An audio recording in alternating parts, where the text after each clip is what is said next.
Vale. Hola, buenos días. Buenos días. Buenos días a todos. Creo que hemos dado 2 minutitos de cortesía. Así que bienvenidos a esta sesión. Agradeceros nuevamente la asistencia porque ya llevamos varios webinars a lo largo de este año. Especialmente quiero compartir con vosotros y agradeceros la asistencia. Lo organiza Improvem. Improvem, para aquellos que no la conozcáis, es una consultora que lleva una larga trayectoria, más de 2 décadas, colaborando y ayudando a las empresas españolas a que definan su línea estratégica y a mejorar fundamentalmente los resultados y los procesos de cada una de las empresas con las que colabora, intentando maximizar, obviamente, el beneficio en todos sus ámbitos, que es algo de lo que todos entendemos. Estamos viviendo, esto no hace falta que lo diga porque lo sufrimos en nuestras carnes, una época excepcional a todos los niveles, no solo en el económico, en el empresarial, en el de la función directiva, sino también en el personal, porque no podemos hacer las cosas que nos gustaría y nos estamos también reinventando de alguna manera. En la parte empresarial, palabras como la digitalización, la resiliencia, la transformación, la omnicanalidad, el omnicliente, la nueva normalidad, forman parte de nuestro día a día. Y eso ha llegado para quedarse, pero espero y deseo que en un plazo X de tiempo podamos volver a retomar instrumentos promocionales y otro tipo de actividades que nos permitan la cercanía más humana con los clientes para poder seguir desarrollando el trabajo.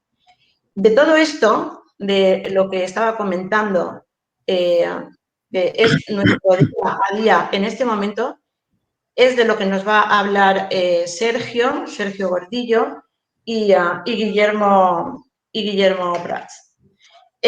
Solo quiero daros 2 pinceladas de los currículums de cada uno de ellos y así después toman la palabra y nos explicarán qué hacen, cómo lo hacen, de qué forma, para ayudarnos en este camino.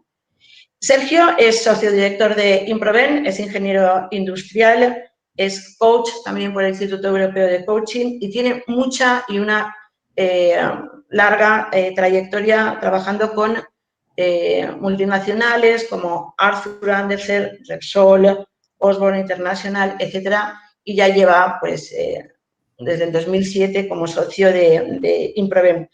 Es consejero de diferentes compañías españolas, con lo cual entiende también muy bien lo que es tanto la realidad de los consejos como la realidad de las empresas familiares, que es lo que nos ocupa hoy.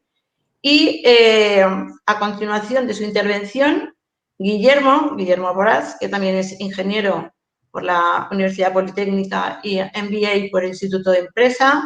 También es socio de Improvem. Yo creo que os incorporasteis al mismo tiempo, Sergio y Guillermo, aproximadamente. Y tiene mucha experiencia, Guillermo también, en operaciones de gestión de cadena de suministro, compras, fabricación, logística. Esto que nos está quitando el sueño en estos momentos con el incremento de los fletes y la dificultad en algunos casos para llegar al destino.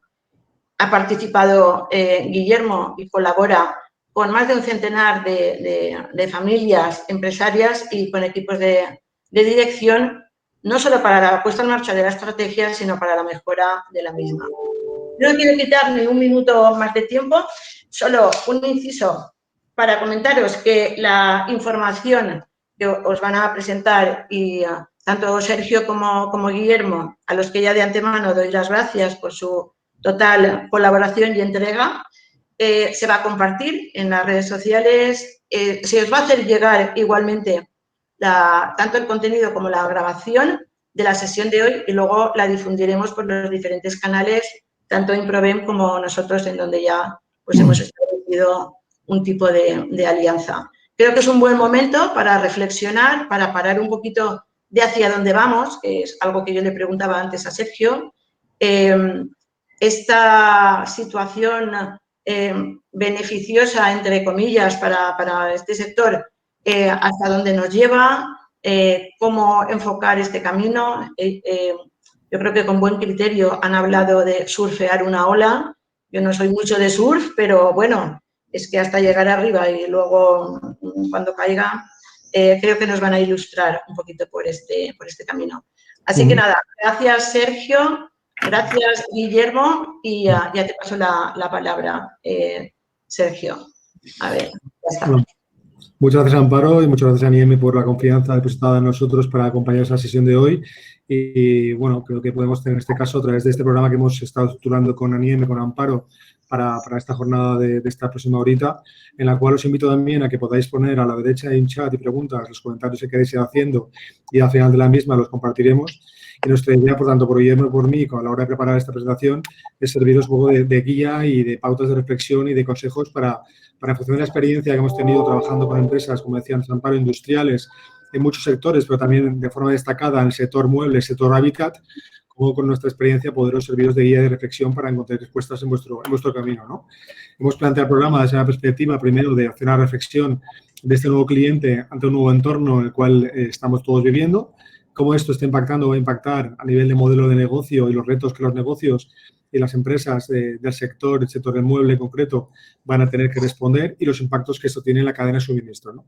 Y luego perspectivas en cuanto al tamaño empresarial a la hora de palanca de respuesta ante todos estos retos que tenemos por delante y dejaremos al final las dudas y preguntas que podáis haber hecho en el chat a la derecha y que Guillermo y yo iremos recogiendo y respondiendo en función un poco de nuestra experiencia y nuestra opinión en empresas de vuestro sector y vuestro entramado con el cual tanto Guillermo como yo hemos trabajado en estos últimos años, ¿no?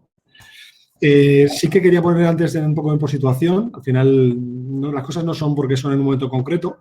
Ya desde hace prácticamente, desde el pico de empresas que se alcanzaron más allá en el año 2004 o 2005, previos a la crisis anterior, pero en pleno boom, hasta el año 2017-2018, prácticamente el número de empresas se había reducido un 50% y ya parecía que desde los últimos 2 o 3 años había un cierto crecimiento, ¿no? Entonces, decir que prácticamente en 10 años haya habido una 50% de bajada en el número de empresas ya es un dato que te transmite que hay grandes adaptaciones y transformaciones en el sector y que este último año 2020 pues estamos hablando de un sector pues un poco más de 7.000 empresas, más de 60.000 trabajadores, que no ha habido una pérdida de empleo en el 2020, que es algo muy señalable comparativamente con otros sectores que sí que han sufrido, que estamos hablando de más de 4.000 millones de euros en tamaño medio de mercado.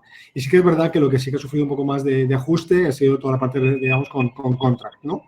Y que, digamos, todos sabemos el comportamiento que ha tenido la demanda el pasado ejercicio y con una bajada muy fuerte en el segundo trimestre del año y una subida muy relevante desde julio a agosto conforme las medidas se fueron abriendo, ¿no? Y además, con todo esto, también entendiendo lo que ha sido una situación más compleja con las alteraciones de precios en materia prima, incluso de suministros de materia prima, con todos tantos parones y arranques de tanto la parte de tala, producción, como luego sería el tema de los suministros, ¿no? Y qué incidencia está teniendo estos precios, subida de precios, digamos, en el comportamiento de cada uno de nosotros para afrontar el futuro, ¿no?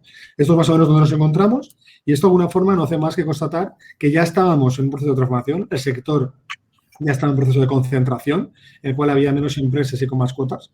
También podría destacar que además de esto, no solamente hablemos de las empresas del sector, sino que hay otras empresas que han ido entrando en el mercado español, que ya llevaban entrando, pero que no solo de su posición, como IKEA en este caso, o otros referentes de otros sectores que aparentemente no eran fabricantes de mueble, que empiezan a tener una gama y tener un papel muy relevante también, por ejemplo, como Porcelanosa o Roca, que son grandes compañías, en este caso españolas, pero que van teniendo un peso muy relevante en el sector del mueble también, que ha ido desapareciendo progresivamente eslabones en la cadena de valor, en la cadena de suministro, con menos intermediarios y cada vez de una forma u otra más cercanía entre fabricante y usuario, que el producto hemos ido pasando poco a poco también de una fabricación más de producto a servicio, incluso a dar soluciones más de moda, en la cual se ha ido trabajando más desde donde estancias completas, servicio completo, en el cual seamos capaces como fabricantes de dar soluciones de instalación, de montaje o de soluciones de compra más agregadas y que respondemos a la moda más allá de la venta de un solo producto.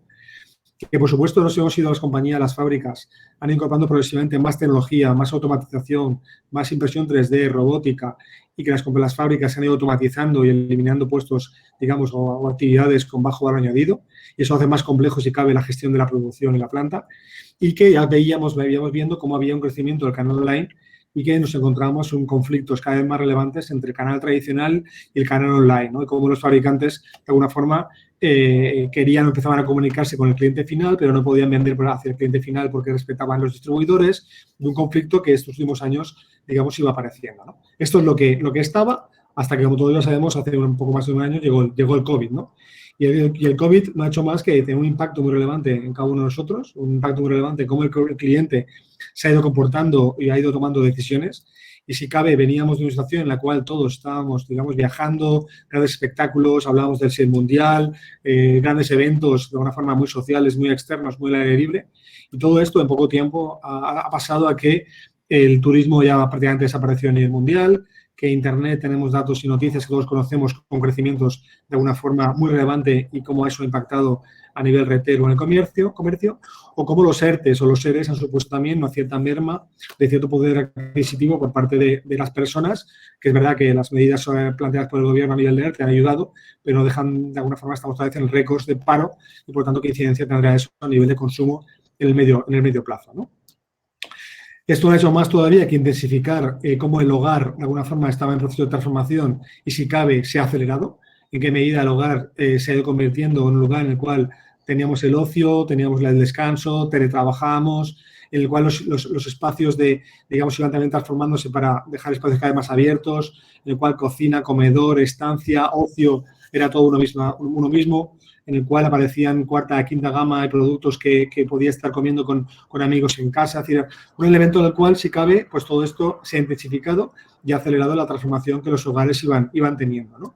Y además, un elemento que hemos querido también transmitir es que en este proceso de impacto COVID y lo que estamos viviendo, algunos estudios que hemos trabajado hemos visto también que las previsiones de crecimiento de familias con unos ingresos superiores a 80.000 euros en los próximos, digamos, 10, 15 años, prácticamente van a tener los crecimientos que veis en pantalla, ¿no? Con lo cual también vemos una polarización de la población, ¿no? Cada vez más una situación en la cual la clase media va siendo cada vez menor y eso tiene un impacto muy relevante en el cliente, en el consumidor, a la hora de una masa de familias que puedan estar en un segmento premium que van a crecer y, por otro lado, otra masa de familias y de personas en un segmento mucho más bajo, ¿no? Con lo cual, al final, ese modelo de pirámide que todos conocíamos se va estrechándose y, de alguna forma, teniendo cada vez más gente en cada uno de los polos, ¿no? Eso hay que tenerlo en cuenta en cuanto a la forma de consumir, el tipo de productos o servicios que quieran consumir, ¿no? Hemos visto también como, de alguna forma, la inmediatez y la última milla, estos últimos año y pico, ya estaban en proceso de cambio, se han acelerado. En qué medida todo el modelo que está suponiendo Amazon en cuanto a nuestros hábitos de consumo está haciendo que las cosas las queramos ya, cómo la distribución, de alguna forma, está acercándose para que el cliente reciba el producto en su casa y eso cómo transforma las cadenas logísticas, cómo también a nivel de la atención al cliente, el retail ha estado cerrando y cómo las compañías, más allá puramente de la venta online, han tenido que estar trabajando y vendiendo con sus clientes a través de las soluciones desde centralizadas a nivel Teams o a nivel reuniones digitales para dar soluciones al cliente y cómo, de alguna forma, esto no ha hecho más que intensificarse y acelerar los cambios que el sector ya llevaba en los últimos 10 años, ¿no? Hemos visto también que en este caso la omnicanalidad, ¿no? Y que el sector del hogar, el do-it-yourself, ha sido un sector que ha crecido a nivel internacional un 120%, incluso ha puesto por delante del textil, porque es normal, al final estábamos en casa, no podíamos salir a la calle y, por tanto, ¿para qué comprar ropa? Y el hogar ha pasado a ser casi, digamos, el segundo del mundo en consumo de producto a nivel digital. Y todo esto no hace más que constatar, dentro de ese proceso en el cual el sector ya estaba transformándose, habiendo pasado en 10 años a reducir a la mitad el número de compañías, pues vamos a un entorno de alguna forma más digital, más automatizado, en el cual tenemos un entorno cada vez más volátil e impredecible a nivel de costes, de coste de materia prima, de la demanda, de las necesidades de los materiales, de los clientes, de la forma de comprar, que además los espacios cada vez están más mezclados, el hogar, el ocio, el trabajo, todo forma parte de una misma realidad. Tanto mi casa se convierte en mi trabajo a veces cada vez parece, los entornos laborales cada vez parecen estancias del hogar. Podemos verlo en los bancos, por ejemplo, cómo van derivando a una situación que la oficina bancaria pasa a ser un lugar que parece el comedor de mi casa. Al final, hay un entorno en el cual los espacios están cambiando de forma muy relevante. En las diferencias sociales van creciendo, separando lo que serían estratos sociales de personas con bajo poder adquisitivo y personas con alto poder adquisitivo, y además con familias con menos miembros, y cómo eso afecta a las casas, a los hogares y a los espacios. Hay más capacidad de comparar. A nivel de todo el tema online, digital, te permite también comparar precios. Por tanto, hay un equilibrio muy relevante de cómo mantener el equilibrio valor-precio a la hora de nuestra propuesta de valor hacia el mercado, hacia el canal, hacia los clientes. En qué medida cada vez los usuarios tienen más exigencia y quieren decir las cosas ya inmediatamente, y además pueden comparar más y tienen menos paciencia para recibir la mercancía. Los plazos de entrega se vuelven un elemento crítico porque al final tenemos el modelo Amazon en este caso, que hace que prácticamente en 24 horas puedas recibir un libro y, por tanto, no puedes entender por qué un mueble vas a tardar 2 meses en recibirlo, y que van desapareciendo eslabones en la cadena de suministro, en la cual, digamos, la distancia entre usuario, cliente final y fabricante cada vez es más diluida y permite a los fabricantes conectarse, dirigirse y tener interacción con el cliente final. Y eso cómo hace referencia a los acuerdos que tengan con los distribuidores o cómo cambia su política de distribución. Y que sí que hay cierta, de alguna forma, incremento de back to local por la necesidad de cortar plazos de entrega y también porque hay aspectos de lo que cada vez más va pesando a nivel de compromisos europeos con el tema de huella de carbono. Con lo cual también todas las cadenas logísticas van a ser penalizadas en cuanto a la emisión de huella de carbono y, por tanto, todo lo que podamos acortar, digamos, la cadena logística permite, de alguna forma, reducir esos impactos económicos, esos impactos, digamos, sociales o de contaminación, ¿no? Son cosas que ya estaban y que el COVID no ha hecho más que acelerarlo y, seguramente, recortar casi una década, diría, procesos que estaban, de alguna forma, actuándose, ¿no? Entonces, eso nos lleva a una tormenta perfecta, ¿no? Que es verdad que hasta ahora el sector del mueble aparentemente ha sido capaz, con mucha resiliencia, con mucho esfuerzo, con mucho trabajo, poder ser uno de los sectores que aparentemente, a nivel general, con muchos matices, ha podido estar navegando toda esta situación y ha sido capaz de sortear de alguna forma o surfear este entorno, pero es verdad que no dejamos de estar en un entorno que ya era complejo de per sí, y que, si cabe, todo esto lo que ha hecho ha sido que la tormenta sea todavía más compleja, más perfecta y, por tanto, con más retos para poder responder al futuro, ¿no? Entonces, ahora Guillermo os va a dar un poco las claves en qué medida poder responder desde la compañía para dar respuesta a todo esto que tenemos delante y cómo seguir navegando nuestro barco, nuestra fábrica y nuestro modelo de negocio, ¿no? Sí, buenos días a todos. Gracias Sergio. Y un poco yo lo primero que quería hacer es convertir esos cambios sociales que comentaba Sergio anteriormente, o resumirlo, ¿no? Para enfocarlos y canalizarlos en 4 grandes puntos. Uno va a ser lo que llamamos omnicanalidad, ¿no? Que tiene como 2 caras, de donde vienen los pedidos, que vienen de muchos sitios, de muchos clientes y de muchos canales, online, offline, marketplace, vendor como Amazon, de retail, de distribuidor, de minorista, canal tradicional, etcétera, etcétera. Y eso tiene consecuencias a nivel de cadena de suministro, aguas abajo, obviamente. La reconsideración del precio y valor, lo que es la velocidad de todos estos cambios y la necesidad de conocimiento del cliente, y algo que ha comentado Sergio también, que es la complejidad y cómo gestionamos esa complejidad dentro de nuestra empresa. Hablando de omnicanalidad, algunos datos, así como antes hemos visto que en torno al incremento del negocio online en el sector mueble ha sido en torno a un 60 y pico %. Hay un dato que a mí me interesa mucho, que es que el 14% de consumidores ha comprado muebles online en 2020. El importe medio del gasto en muebles son 305 euros. Esto hace simplemente 2 años era impensable que la gente se gastara 305 euros en una compra en mueble, porque la gente obviamente iba a los sitios, al físico, ¿no? a comprar el mueble, pero es que además en online lo normal era que se comprara una pieza o 2 piezas, pero ahora estamos evolucionando de una manera tal en la que ya se compran estancias completas. Ya se decora la casa, o por lo menos habitaciones de la casa, de manera online. Estamos llegando a soluciones de decoración online que antes era absolutamente impensable. Por eso se ha perdido el respeto, ¿no?, a gastarse grandes cantidades, y en eso tiene muchísimo que ver la confianza que da la marca, ¿no?, que te lo vende.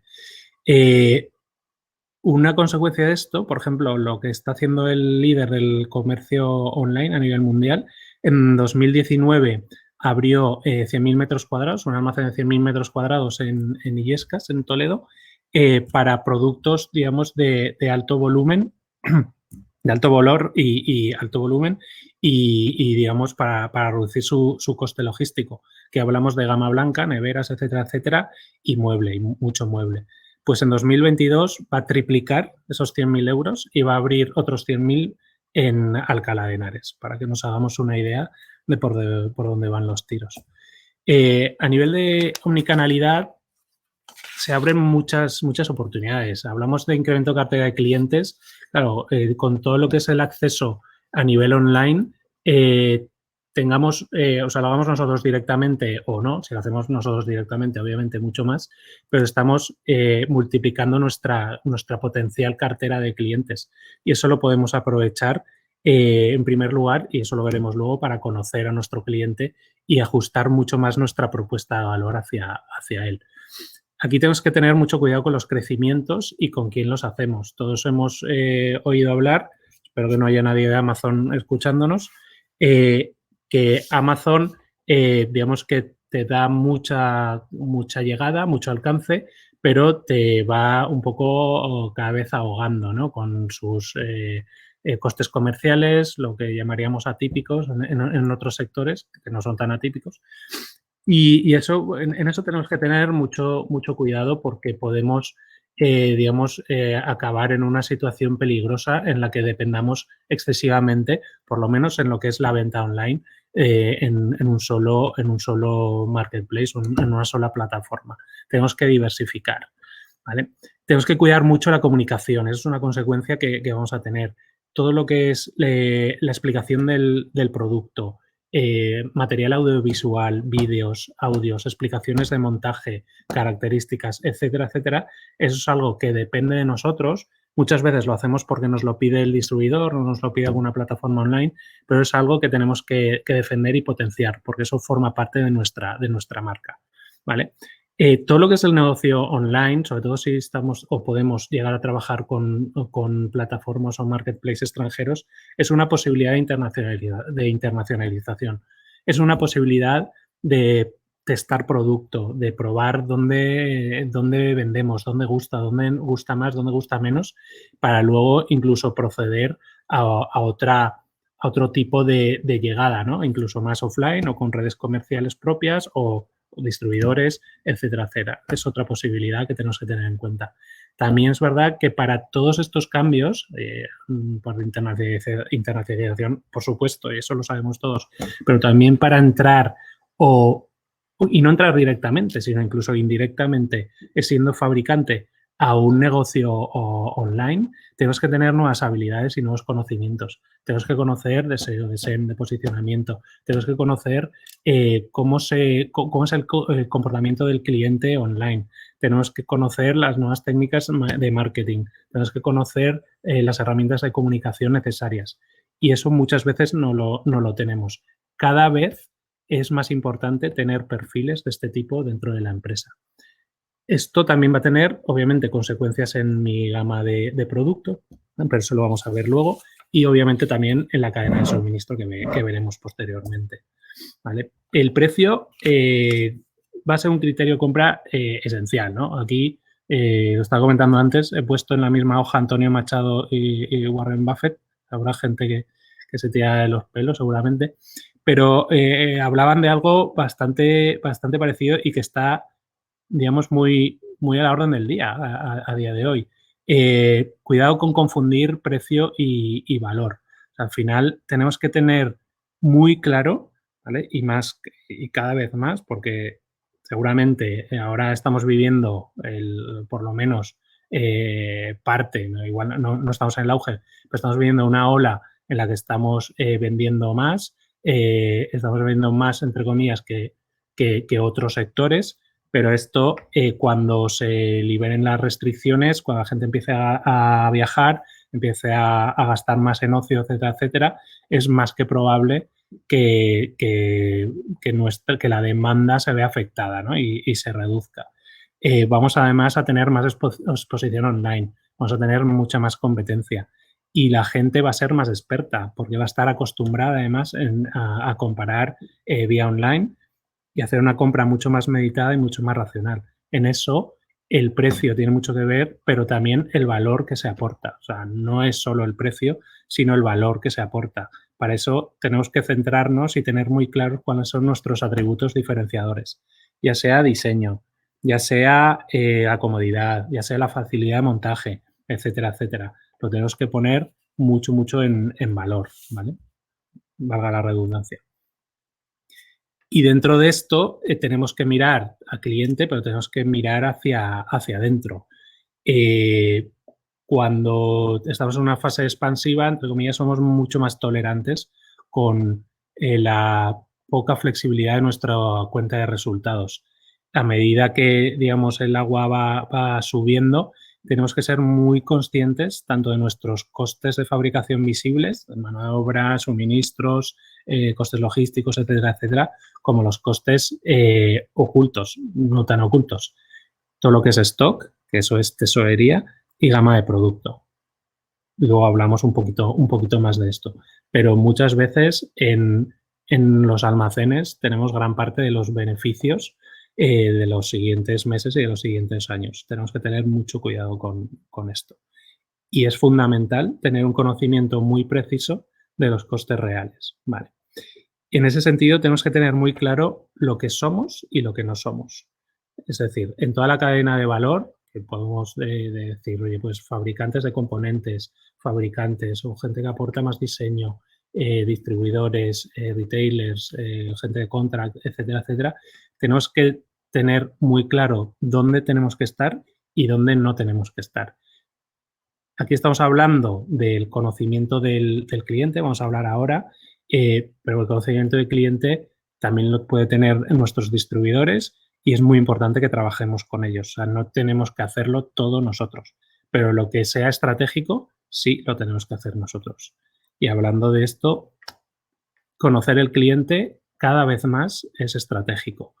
No podemos delegar el conocimiento del cliente exclusivamente, y podemos hacer colaboraciones, podemos colaborar con nuestros distribuidores habituales, con nuestros marketplaces, con Amazon o quien sea. Pero el conocimiento del cliente es nuestra responsabilidad y no podemos hacer en ese sentido dejación de funciones. Tenemos que entenderlo, tenemos que asumir y conocer sus comportamientos de compra. El cliente es caprichoso. Hay una frase que decía Marcos de Quinto que a mí me encanta. Hay que hacer caso de lo que hace y no lo que dice. Y para eso tenemos que conocerlo bien. En ese sentido, la información es poder y habrá mucho más, ¿no? Pero necesitamos estar en contacto con el cliente y no podemos, repito, hacer dejación de funciones y dejar que otro eslabón de la cadena de valor se haga cargo de esta función. Eso es obligatorio para nosotros y cada vez más. ¿Vale? Y luego el último gran punto es la complejidad en la gestión. Ya que hablamos de cosas que ocurren dentro de la empresa, ¿no? Que es la parte de la derecha, cada eslabón de la cadena de valor dentro de la empresa tiene unas preferencias, tiene unas intenciones, por así decirlo. Esto es muy un clásico, ¿no? La parte comercial quiere todos los colores, quiere todos los pantones, quiere todos los tamaños, quiere todas las opciones. Y la parte operativa, si pudiera hacer un solo producto y de color blanco, sería el más feliz del mundo. Pero la realidad no es esa. La realidad es que, y aquí no me voy a mojar ni me voy a decir quién tiene razón, pero cada vez hay más variabilidad, cada vez hay más referencias, hay más clientes distintos. más destinos distintos, más canales de distribución distintos, más fuentes de entrada de pedidos, como comentábamos antes, una mayor variedad de las referencias, una mayor variedad de la cadena de suministros, incluso más proveedores, y todos con sus comportamientos distintos. Y además hay ciclos de vida de producto cada vez más corto. Además, hay una realidad que en esto, la verdad es que hemos avanzado relativamente poco en los últimos años, que es la poca integración a nivel de información entre proveedores y clientes, tanto del fabricante hacia el proveedor como del retailer o el distribuidor hacia el fabricante. Y eso hace que tengamos más stock, que tengamos más problemas a la hora de planificar, que tengamos más costes, más producto intermedio, más inventario, y eso hace que seamos menos eficientes. Aquí hay una reflexión que es, en los últimos años hemos adquirido una complejidad cada vez mayor, ¿no? Una complejidad creciente, pero esto se ha reflejado en una rentabilidad creciente en la cuenta de resultados. En la mayoría de los casos no es así y eso es algo que tenemos que ver, ¿no? Tenemos que controlar. Estos retos, ¿no? a nivel socioeconómico que impactan en la cuenta de resultados, obviamente impactan a su vez en todo lo que es la cadena de suministro, que es de lo que vamos a hablar. A nivel de proveedores, vamos a vivir seguramente inestabilidad en algunos proveedores y tenemos que centrar esfuerzos en por lo menos evitar los riesgos que se derivan de aquí. Tenemos que tener más proveedores, tenemos que reforzar nuestra cartera de proveedores, tenemos que monitorizar riesgos, ¿no? Y saber dónde podemos tener algún problema. Tenemos que buscar alternativas. De hecho, el mundo cada vez es más pequeño, pero también es verdad que tenemos que tener en cuenta, pues, por ejemplo, lo que ha pasado en el canal de Suez, ¿no? Es una advertencia de la fragilidad real de las cadenas de suministro excesivamente largas y el impacto en el servicio, ¿no? que ha podido tener. Aunque normalmente en este sector las cadenas de suministro son más cercanas, ¿no? Están más cerca. Aquí hay una alternativa que podemos hacer, es ayudar, ya sea financieramente o comprándoles más o ayudando en la gestión a proveedores que veamos con cierto potencial, ¿vale? Eso es algo que nosotros hemos hecho en empresas del sector y la verdad es que ha funcionado muy bien y ha facilitado la integración de los proveedores dentro del cliente. A nivel de rapidez en el servicio, que eso lo estamos hablando, lo venimos hablando desde, bueno, lo ha comentado Sergio también, el cliente cada vez espera menos, cada vez cuesta más, digamos, imponer 3 semanas de plazo de entrega y cada vez va a costar más. En producto de stock, la gente obviamente lo quiere ya. O sea, al final la gente no entiende que el producto sea más grande, sea más difícil o más complejo de manejar, de utilizar o de transportar. La gente lo quiere mañana o pasado en su casa y está acostumbrado a eso. Y vamos a ir mucho a esos plazos, ¿no? Además, en todo lo que es venta online, tenemos que tener claro, sobre todo porque no estamos acostumbrados muchas veces a eso, quién almacena. O almacena el marketplace, que es, entre comillas, es lo deseable para nosotros si somos muy fabricantes, o nos obliga a hacer dropshipping.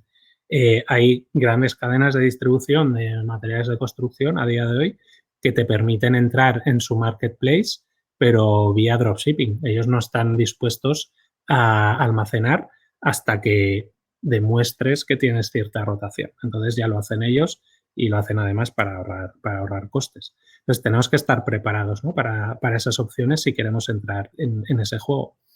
Y en ese sentido tenemos que tener ciertas reflexiones que planteo aquí. Reducimos opciones de personalización a cambio de mejorar el servicio, incrementamos el stock de piezas o de producto terminado, kit versus montado. Claro, que esto tiene otras consecuencias. El kit, digamos, es para tiradas más largas, se puede estocar, logísticamente obviamente es muchísimo mejor, pero estamos peleando en margen. Entonces, tenemos que darle más valor, ¿no?, al kit, que además es algo que muchas empresas están haciendo a día de hoy. Están haciendo diseños en kit muy, muy, muy atractivos, ¿vale? Y luego otra opción es la simplificación de diseño de modelos, para que el montaje sea sencillo, para compartir piezas entre varios modelos, para mejorar el packaging. De hecho, hay empresas, por ejemplo, IKEA, muchas veces parte desde el packaging para diseñar el producto, ¿vale? Voy acelerando. Dentro del almacén, claro, vemos que hay distintos tipos de clientes y distintos tipos de pedidos. Hay grandes pedidos, medio camión, un camión, contenedor, o sea, shipping, monorreferencia, o pedidos individuales online para hacer dropshipping, como hemos hablado, y eso necesita una flexibilidad en el almacén que muchas veces no tenemos. Nos tenemos que preparar para este tipo de servicios. A nivel de gama de productos, una gran gama de productos que es muy buena a nivel comercial, pero reduce rotación. Necesitamos actualizar continuamente las posiciones de picking y de stocking. Nos da una menor eficiencia dentro del almacén y más fallos en los pedidos. Y ahí hay una reflexión. ¿Realmente necesitamos tanta gama de producto? Tenemos que hacer una reflexión sobre las soluciones que necesitamos darle al cliente. Necesitamos hacer una reflexión sobre lo que realmente, si estamos muy enfocados en retail, cuánto cabe en una tienda, cuántas colecciones cabe en una tienda, cuántas opciones tenemos que dar y seguramente, porque además lo hemos visto en muchos sitios, nos sobra gama de producto. Y eso al final son costes ocultos que tenemos que reducir. ¿Vale? Y luego un debate paralelo, ¿no?, a lo que es kit contra montado, que es producto de stock contra producto contra pedido, ¿no? Que al final ahí tenemos que tener un mix adecuado y que realmente el producto montado tenga más valor y tenga más margen, o sea, que realmente valga la pena. ¿Vale? Yo aquí tampoco estoy apostando por uno o por otro, pero tenemos que tener claro qué es lo que nos aporta cada uno de ellos, ¿no? O sea, el kit al final puede ser más el pan blanco, por así decirlo, para quitar el hambre, pero el margen a día de hoy lo va a dar más el montado o no, o nos preparamos para ser muy eficiente haciendo kit. Otros impactos en lo que es la cadena de suministro es la complejidad, ¿no? Aquí estamos hablando de lo que es la gama de productos. ¿Qué opciones tenemos? Pues podemos hacer dos cosas. O reducimos la complejidad o utilizamos la complejidad para dar más valor a nuestra empresa. A nivel de reducir la complejidad, tenemos tres grandes opciones. O reducimos las referencias redundantes, que siempre las hay, y ahí tenemos que pensar en el cliente y en lo que es la solución. Reducir las referencias con pocas ventas, ¿vale? Y estandarizar piezas, componentes, colores, etcétera, etcétera. Y luego es muy importante, y luego ahora lo vamos a ver también, colaboración e integración entre departamentos. Aquí, tanto comercial y marketing como operaciones, diseño y aprovisionamiento tienen que montar equipos de una manera permanente para tomar este tipo de decisiones a nivel de referencias, a nivel de lanzamientos y a nivel de retirada de producto. Y tenemos que hacerlo con una visión de margen total y de caja, no solo de ventas de referencias. Y en este sentido, a nivel de la gestión de la complejidad, nosotros en muchos clientes implantamos modelos de SOP, de Sales and Operation Planning, que al final es una manera de comunicar la previsión de ventas con la planificación de las compras, los aprovisionamientos, la fabricación y, digamos, las necesidades de recursos humanos y logística. Hablamos de compras también. Y es una metodología, no es excesivamente sencilla, pero cuando está bien implantada, la verdad es que es una maravilla porque da muchísima información y permite la toma de decisiones de una manera consensuada, ¿no? Y evita un poco las peleas que comentábamos antes entre la parte comercial y la parte más operativa. Y dentro de la gestión de la complejidad, aquí también nosotros abogamos por una mayor transparencia o integración entre la empresa y el proveedor. Tanto a nivel de conocer pedidos, inventarios, referencias de altas y bajas, etcétera, etcétera, como con el cliente, ¿vale? si nosotros podemos conocer el ritmo de ventas e incluso diario de ciertas referencias, tendremos mucha más información, podemos planificar mucho mejor, no tendremos picos ni valles, no tendremos roturas de stock, tendremos más estabilidad a la hora de planificar nuestras compras, nuestros recursos humanos y digamos que tendremos menos coste. De hecho, el sistema EDI que muchas empresas de gran distribución utiliza, permite, obviamente con ciertos desarrollos, permite al proveedor conocer el ritmo de ventas de ciertas referencias, con lo cual le permite tener una mucha mejor planificación interna. Y por terminar, digamos, hacer como una llamada, ¿no? Para decirlo, a tener muy en cuenta la eficiencia general. Aquí nuestro sector va a tener dos grandes presiones, sobre todo este año y seguramente el que viene. Una va a venir por parte de los proveedores, presión en costes, en precios de materias primas. Y aquí, bueno, estamos viendo subidas del 10, 15 y 20% en algunas materias primas. Y luego presión en precios, ¿no? Que hemos hablado, esa reflexión en valor y precio.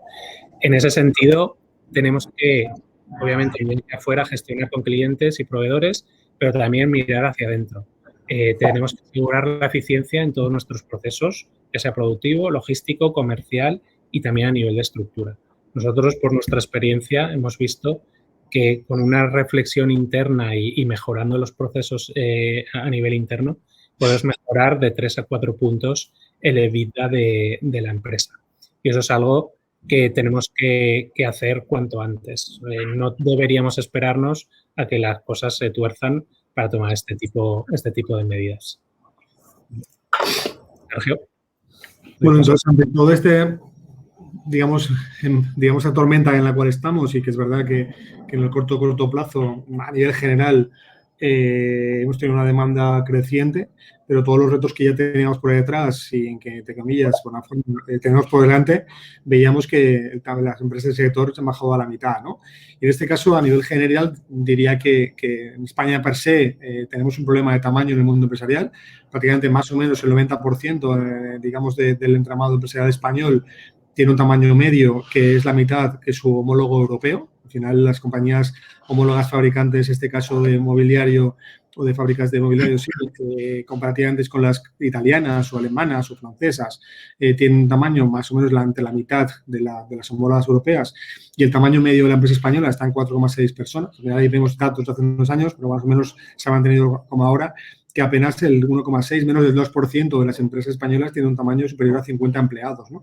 Y eso, sin duda, nos convierte en pequeños talleres, pequeños oficios con una capacidad muy limitada de poder abordar todos estos retos que tenemos, pues eso, para acercarnos al cliente, para aportar más valor o más soluciones, ¿no? Para ser más productivos, para poder innovar, para poder atraer talento, para poder desarrollarnos internacionalmente, para poder invertir en tecnología, ¿no? Y para poder invertir, digamos, en reubicar el coste en la cadena de valor, en reubicar el coste en actividades que, como decía Guillermo anteriormente, son necesarias, digamos, que tengamos que desarrollar en los fabricantes, en las fábricas, en las empresas.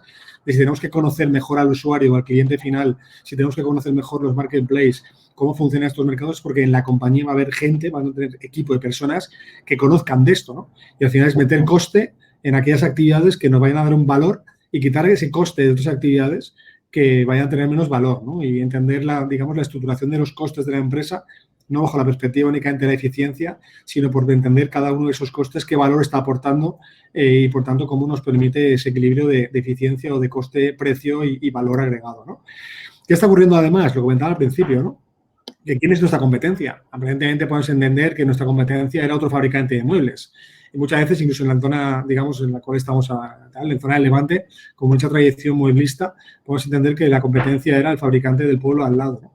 Pues bueno, yo diría en este caso que ha habido otra gente que está en el mundo del hábitat, y casi más hablaría otra vez del para qué hacemos las cosas, no como empresa. Al final estamos hablando con fabricantes de que estamos generando espacios en los cuales las personas cohabiten, trabajen, vivan, como comentaba al principio. Por lo tanto, hay gente en el mundo del hábitat que desde otras partes, los productos, en este caso como roca en la parte sanitarios o porcelanosa en la parte de cerámica, ha ido completando una gama, digamos, más completa, de más valor, una solución más agregada, de más estancias de lo que sería la casa, convirtiéndose de alguna forma en marca y en valor agregado, incluso comprando, como Roca hace unas semanas, unos meses, la incorporación de Muebles Rollo dentro de su estructura, ¿no?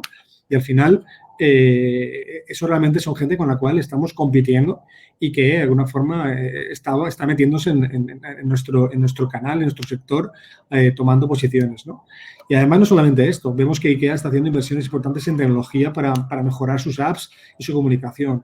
Vemos cómo incluso Leroy Merlin, la foto de la derecha, esta foto de Instagram de ayer mismo, digamos, ya están comunicando, digamos, que no solamente moda y estancias y alguna forma de comunicación con el cliente. Vemos que otro tipo de distribuidores van entrando en fabricación de productos que van cubriendo estancias a nivel de plástico, por ejemplo, terrazas o parte del hogar también, como la familia Albiñana con la compra de Plastiken o Vendôme, como de alguna forma Conforama, que ha pasado una situación complicada estos meses, pues va cambiando de accionistas, de propietarios, ¿no? Cómo FIMSA incorpora y compra más capacidad productiva y tablero en Portugal, ¿no? Y cómo incluso PAME Porcelanos, que aparentemente era el líder de su sector y entra en la parte de mueble, ya no es el líder de ese sector y, por tanto, en qué medida hasta tiene sus propias amenazas y podemos tener gente nueva compitiendo con nosotros, ¿no? Al final, toda esta complejidad vemos también como otra compañía como fue Julia Group hace unos años, por poner ejemplos de gente que nació como fabricante, pero que ha ido desarrollando su propio canal de retail y ocupando más espacio en la cadena de valor, ¿no? Y como de alguna forma invirtiendo en desarrollar otro tipo de atributos y colocando coste e inversión en otra parte de la cadena de valor para de alguna forma tener más integrado transversalmente en todos esos procesos, tanto desde el punto de vista de fabricación como en la parte de diseño, en la parte de relación y de venta directa, ¿no? Con cliente final, ¿no? Y como de alguna forma otros fabricantes, como puede ser Activo o Belta Frajumar en zona de Yecla o Activo en Castalla, en Alicante, bueno, pasaron de ser fabricantes a ahora trabajar un concepto, asesorar a un cliente, fabricarlo y ejecutarlo, ¿no? De fabricantes de mobiliario a soluciones de espacios, ¿no? Es algo en lo cual cada vez va creciendo en esta situación, digamos, de dar soluciones a clientes y ese equilibrio de coste-valor permanentemente en la cual cada uno de ellos va eliminando intermediarios de la cadena de suministro o, por tanto, tiende a ser más selectivo de con quién trabaja y con quién no trabaja, ¿no? Por tanto, aquí hay un elemento en toda esta dinámica que hay que entender que estamos en un proceso, una situación de mercado turbulenta en la cual solo los mejores van a seguir siendo los que van a seguir navegando y surfeando y, por tanto, hay que estar preparado o bien para aprovechar oportunidades de gente que no está haciendo bien su trabajo, para comprar o adquirir capacidades productivas o capacidades de almacén o, de alguna forma, dar pasos hacia adelante en el cliente, integrando, participando en canales de ventas que en estos meses los hayan podido pasar de forma regular. O si no, por lo menos, sí integrando o de alguna forma fusionando o colaborando de forma mucho más directa para ganar tamaño, ¿no? Al final, que la mejor forma de acabar fusionándote con alguien es porque viene derivado de una fase de colaboración muy intensa en la cual hay un conocimiento mutuo y eso puede derivar en una fusión que ambas partes, no sea porque un cojo y otro cojo a una persona que ande, sino porque dos personas con capacidad para andar se unen y corren más rápidamente, ¿no?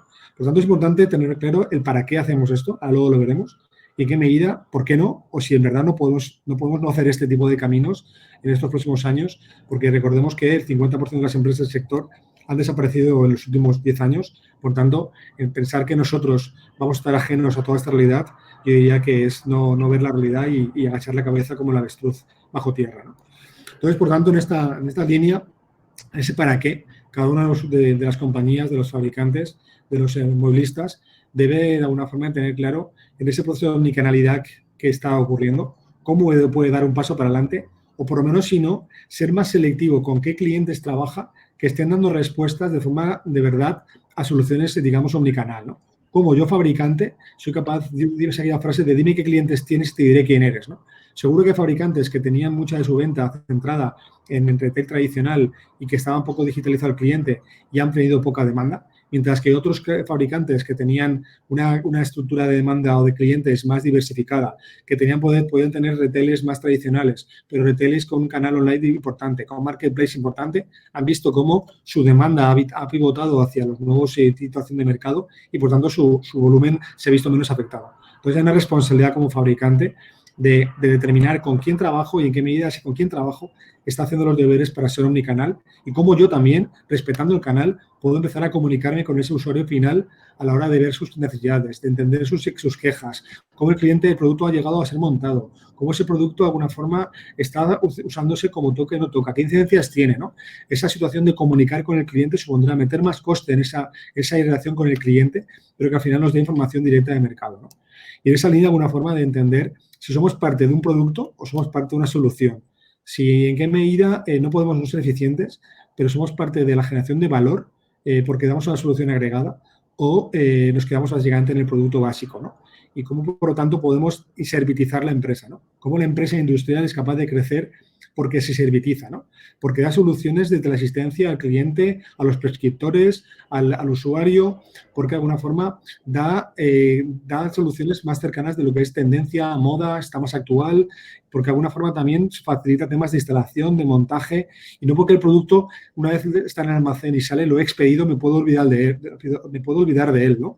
Hay elementos que puedo haber delegado en terceros, pero que no puedo ser óbice o no puedo hacer oídos sordos a entender cómo ese producto viaja en la cadena de suministro, cómo se instala, cómo se monta, cómo se mantiene, ¿no? Y todo ese elemento como empresa, cómo soy capaz de dar soluciones al canal para que me puedan elegir a mí, en qué medida, si tienen problemas de postventa, ser una persona, una empresa confiable porque da soluciones al respecto, ¿no? Cómo entender también que puedo crecer en más gama, dando soluciones más completas en la estancia en la cual me encuentro y en qué medida puedo crecer hacia otras estancias, sabiendo que cada vez más tengo que dar una solución global a la estancia en la cual quiero entrar, ¿no?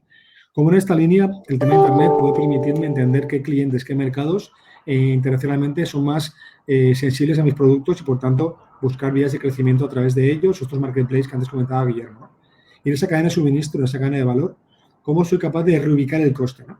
No con la perspectiva únicamente de ser eficiente, sino replantear que cada coste que tengo en cada eslabón de la cadena, cómo me está retornando. Cómo en este caso soy capaz de determinar el ROI que me genera cada eslabón y cómo soy capaz de alguna forma de entender que coloco coste y reubico la estructura de costes acorde a lo que yo quiero que de alguna forma ser como compañía, ¿no? Y eso va desde el aprovisionamiento, porque tenga que comprar bosques, y en este caso asegurar un suministro, o desde el punto de colocar una venta online o tiendas online, porque entienda que ahí debo tener estructura de costes que de alguna forma me dan valor, ¿no? Y en este caso diría que hay que estar preparados, que el tamaño importa, porque todo lo que hay que hacer requiere recursos, requiere inversión, que en este caso es verdad, competimos con grandes empresas multinacionales, y en este caso hay que determinar, yo siempre debemos ser grande en lo pequeño, en qué medida puedo ser en un eslabón, en una parte muy buena, ser mejor en ahí coger tamaño, coger especialidad, a partir de ahí crecer hacia adelante y hacia atrás, eligiendo bien los partners, bien porque colaboro, bien porque me fusiono, bien porque acabo comprando partes de la cadena, maximizar el EBITDA para estar lo más atractivos posible como empresa y tener el mejor equipo posible, ¿no? Por esto nos permitirá, de alguna forma, ser quien tiene más liderazgo si tenemos que fusionarnos o comprar un tercero, o en el peor de los casos, si finalmente hay una oportunidad importante porque un tercero quiere comprarnos, que como accionistas, como empresarios, podamos de alguna forma sacar el máximo, digamos, retorno a la inversión y al esfuerzo que hemos hecho durante tantos años, ¿no? Al final, tener un plan que te haga eficiente, pero también tener un plan que te permita reubicar los costes en tu cadena de valor, en aquellos eslabones que más valor aporten hacia el cliente, hacia el usuario, y en este caso sabiendo que el plan no siempre se cumple, pero lo que pasa, lo malo es que no sabemos qué parte del plan no se cumple, ¿no? Y si yo tengo que subir a una montaña, prefiero subir al Everest con un plan que al libre albedrío, porque sin plan seguro que me pierdo y con plan, de alguna forma, seguro que tengo más garantías de volver en este caso, ¿no? Así que estamos todos en un entorno complejo. Esta crisis nos afecta a todos los sectores.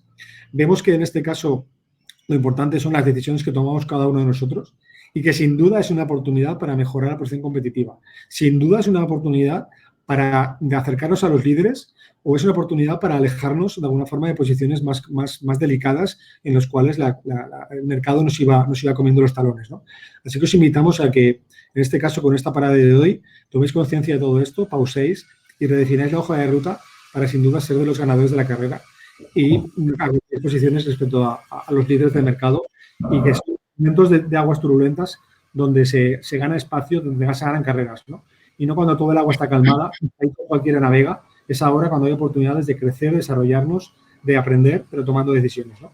Esperamos que este seminario os haya servido para reflexionar y para encontrar algunas respuestas, ¿no? Y si no, si cabe, ahora tenemos un rato de preguntas. Creo que hay comentarios que han ido apareciendo poco a poco, en la cual Guillermo y yo encantados de ir respondiendo a cada una de ellas, y con la experiencia que hemos tenido, digamos, en el mundo de la gestión de la empresa y en este caso en el mundo del sector del mueble, ¿no? Entonces, Guillermo, si quieres hacer alguna pregunta de tal, luego voy leyéndolas.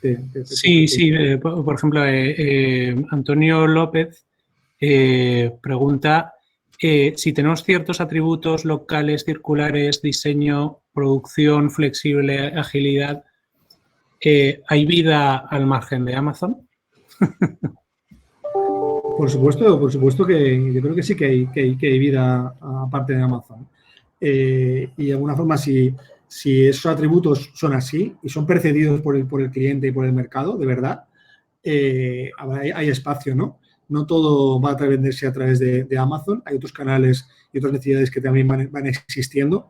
Y si de verdad tenemos esa capacidad flexible, ágil, de diseño, economía circular, bueno, hay espacio, pero son atributos que de verdad deben ser percibidos por el cliente, ¿no? Y, por tanto, incidir en comunicarlos. Y, en este caso, yo diría que la mejor forma de que esos atributos existan, yo siempre hablo que es el margen bruto, ¿no?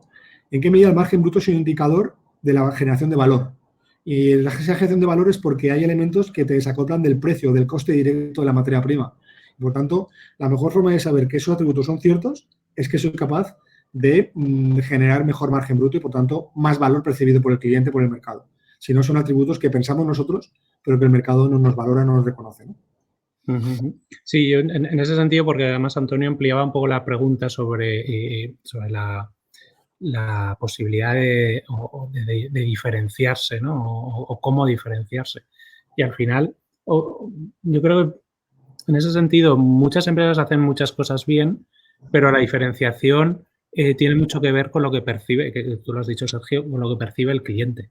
Y para eso tenemos que tener un mensaje muy potente sobre uno o dos atributos que realmente queramos destacar y que el cliente realmente valore.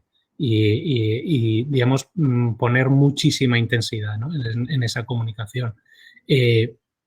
Cuando nosotros manejemos eso y realmente nos perciban como lo diferenciado, Amazon será un canal más. Aparte, digamos que estamos hablando mucho de Amazon, pero hay muchos marketplaces interesantes que también funcionan bien. Obviamente Amazon es el líder, pero hay muchas posibilidades y además hay marketplaces especializados en el sector mueble que también son una posibilidad. Yo en este caso estoy viendo comentarios en cuanto a la diferenciación. Al final hay un elemento que en este caso y el sector del mueble y el hábitat en general tiene, es que hay un elemento de instalación, hay un elemento también de postventa, hay un elemento de alguna forma de garantías. O sea, hay cosas dentro, más allá de, por supuesto, temas de diseño o de moda, ¿vale? Por supuesto, pero hay elementos que en este caso un marketplace como tal no tiene tan fácil solución o tan fácil respuesta y que bien trabajados al cliente o al usuario final puede tenerse en cuenta, ¿no? El tema que eso hay que comunicarlo, hay que estructurarlo y hay que de alguna forma reforzar aquellas palancas que son diferenciales en nuestro caso, ¿no? Y creo que ese proceso de servitización, ¿no? Ese proceso de incorporar servicios de valor en la compañía, más allá de ser fabricantes. Y el principal elemento de valor es el diseño. Pero a partir de aquí hay una logística, hay una entrega, hay un montaje, hay un postventa, hay un servicio postventa. Es decir, hay elementos que sin duda son elementos que no son tan fácilmente copiables y es de alguna forma meter coste en ello, sacando de, por supuesto, retorno, ¿no? Retorno al margen, ¿no? Sí, además, en ese sentido, fíjate, una de las principales fuentes de incidencias en este sector, incidencias de clientes, viene por la logística, obviamente, por la naturaleza del producto y por el montaje. Entonces, tener una buena red de montadores ya es algo diferenciador. Parece que no, pero es mucho más diferenciador de lo que parece. Y reduciremos las incidencias y, entre comillas, le quitaremos problemas, ¿no? a los distribuidores. Antes he visto una pregunta que hablaba de cómo el montaje incorporarlo sin que afecte a precio, ¿no? Yo creo en este caso un punto que ha dicho Guillermo antes es implementar la transversalidad, ¿no? Incrementar la interacción en la cadena de suministro y no por entender que yo como fábrica acabo mi producto y el siguiente de alguna forma eslabón de la cadena que se apañe, sino desde el propio diseño, conceptualizar el producto para que responda a moda, para que responda a soluciones de hábitat, para que responda a procesos eficientes de fabricación, pero también que responda a proceso logístico, al montaje y a, sin apuráis, al postventa o a la reparación de las cosas, ¿no? Eso supone tener una visión mucho más transversal de cómo cada eslabón de la cadena tiene su necesidad y cómo, percibiéndolo de esta forma, somos capaces sin duda de quitar mucho ruido, mucho dolor y muchos problemas y al final esos costes, ¿no? Y que como cada eslabón, alguna se comunica poco con el siguiente y más lejos con el siguiente, cada eslabón va colocando, digamos, su cinturón de seguridad. Y ese cinturón de seguridad es por sí, ¿no? Y eso es por sí, al final es coste, ¿no? Y por tanto hay que romper muchas barreras, hay que romper muchos hilos, hay que ser compañías mucho más transversales. Y en este caso, más allá de que mi coste estructural esté en una parte de esa cadena, como decía antes Guillermo, acercarnos hasta el usuario para ver cómo viaja nuestro producto, cómo se usa nuestro producto, para qué se nos usa y, por tanto, desde toda situación, diseñar la solución, comunicarla y tener coste en la compañía que sea capaz de conocer o entender cómo sus atributos se pueden incorporar desde que diseñamos un producto, ¿no? Desde que diseñamos una solución, ¿no? Y eso es algo que muchas veces nos encontramos, digamos, con una falta de empatía, ¿no? De visión transversal, ¿no? Y si encima, como veo último punto, somos capaces de responder a determinada economía circular o permitir que ese flujo, de alguna forma transversal, no sea transversal, sino que sea circular, ahí sin duda hay un reto de valor añadido y de diferenciación. No es fácil en absoluto, ¿no? Pero son elementos de innovación y de capacidad de dar respuesta desde las empresas, en este caso fabricantes, pero conociendo a toda la cadena, ¿no? No siendo simplemente un eslabón y delegando en el siguiente eslabón la responsabilidad de tomar decisiones, ¿no? Otra pregunta que hacía Gerard es, comenta, en nuestra empresa el tipo de producto es de muy alta gama y modular, difícil de vender en marketplace por tema plazos. Tenemos muchos productos, bueno, con tiempos de producción de 6 o más semanas y entonces la solución para marketplace sería elegir una parte de colección, digamos, ya fabricada como accesorios, habla, por ejemplo, de jarrones o productos no modulares donde se podría formar el stock. ¿Qué piensas, Guillermo? Bueno, ahí, yo creo que va mucho por ahí. Yo creo que es definir una gama especial y concreta que sea más estocable. Esto obviamente puede chirriar un poco en empresas muy enfocadas a productos, digamos, realizados contra pedido, lote 1, etcétera, etcétera. Ahí, bueno, me gustaría conocer un poco más el caso, pero podríamos hablar, pues, igual de una segunda marca o de una línea de negocio, digamos, más pret-à-porter, ¿no? Por así decirlo. Eso es algo un tipo de soluciones que hemos visto en el sector. Pero bueno, digamos que opciones sí que hay. Y sería como una posibilidad sobre todo para productos de alta gama, pues darte a conocer y tener como una línea de entrada de gama, ¿no? que puede ser interesante para tener más volumen y para que luego los clientes puedan primero conocerte y escalar más dentro de tu gama de productos. Vale, no sé si hay principio. Yo creo que por respetar también tiempos, hablábamos de 1 hora más o menos a nivel de convocatoria, entiendo que todos hacemos un esfuerzo, todos hacen un esfuerzo por estar conectados y nos gusta respetar en este caso los tiempos comprometidos.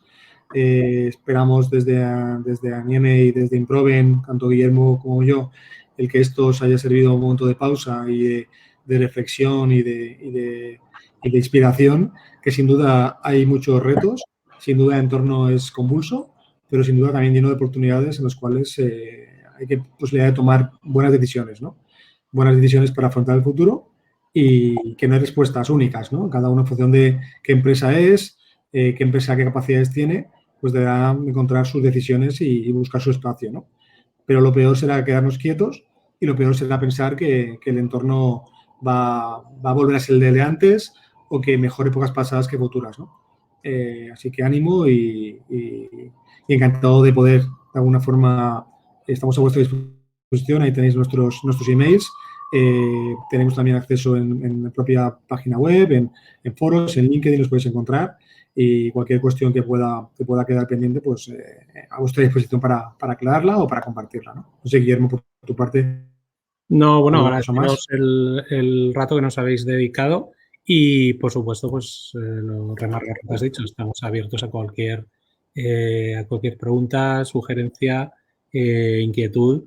Pues nada, encantados de conoceros a todos. Muchas gracias. Bueno, pues,